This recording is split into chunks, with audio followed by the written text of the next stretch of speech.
You're in for a scare.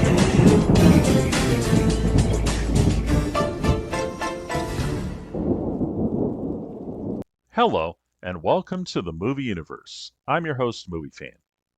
Well, as I'm sure you've already figured out by the theme song today, I'm going to be talking about Goosebumps. Now, I'm sure a lot of people are pretty familiar with this because of the recent movies that came out and the reboot series, but I won't be talking about that. Instead, I'll be talking about the original series from 1995. Now, before we can really get into that, we need to go a little bit further back and I'll talk about its beginnings. Goosebumps was a series of books back in the early 90s, written by author R.L. Stine, and it was so popular that they had them in all the schools. In fact, when I was a kid, I was still in elementary school at the time, and I remember seeing all kinds of Goosebumps books. That's how popular they really were. Now, the stories are actually technically horror stories, and because of that, parents really had a few issues with them. They tried to get rid of them, but they failed. And interesting fact for you folks, that controversy was so legendary that there was even an episode of Arthur that was dedicated to it. I'm not kidding, this really happened. And cool fact, Mark Brown, who wrote the books of Arthur, he's actually a friend of R.L. Stine's, and they've actually done quite a few stories together. Anyway, getting back on track, the stories were horror stories of kids and preteens who get involved with some pretty unusual and often scary situations. And it could be all kinds of things from plant creatures that live in the basement to vampires and werewolves in a place called Fever Swamp to even a phantom living in the auditorium.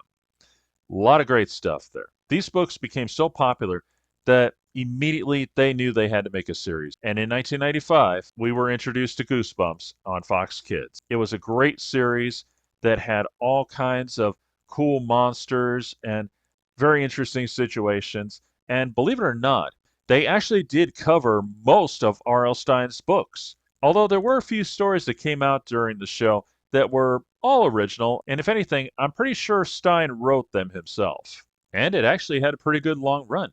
It ran from 1995 all the way to 1998, giving it 5 years. And those were some pretty great seasons, watching all the monsters, the ghouls, the creeps, all kinds of incredible things. Although by the time season 3 rolled around, it was no longer called Goosebumps. Instead, they called it Ultimate Goosebumps. Why? I don't know. They still have never explained that. But we all still called it Goosebumps anyway, because let's get real. That's what it was. And the situations that you often found our characters in were very fascinating, and believe it or not, they're actually pretty relatable because R.L. Stine always did try to put some meaning into his stories. It was probably best described in the Goosebumps movie about the character getting some spiritual growth at the end. Now, believe it or not, the series was not made in America. It was actually made in Canada, Ontario to be precise, mostly due to cost. In fact, this series was actually made on a shoestring budget. And there were lots of places in Ontario that could pass off as America, so it wasn't a problem at all. And believe it or not, even though it was on a shoestring budget, it was actually done with the help of three production companies: Protocol Entertainment, Scholastic Production, and believe it or not, Saban International. That's right, folks. Saban had his hands on this one too. Although I think he just merely had a pinch of this action because he clearly wasn't calling the shots. He was too busy with some other TV shows that he was working on at the time.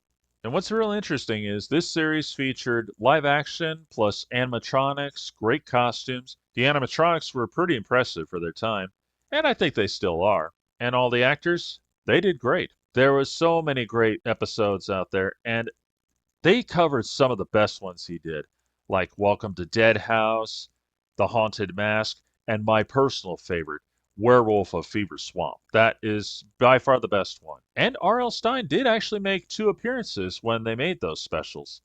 He just merely hosted them, but it was great to have him there.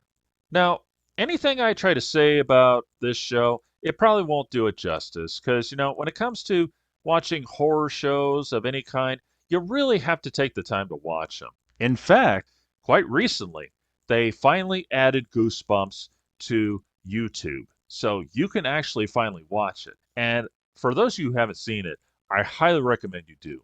It's a lot of fun to watch, a lot of great stories, a lot of original characters, monsters, creatures. It is really great stuff. I highly recommend you check it out. Before I go, I want to wish Goosebumps a happy 30th anniversary, and I especially want to thank my good friend Jonathan, the reviewer, for making the intro for this special. This is Movie Fan, signing off.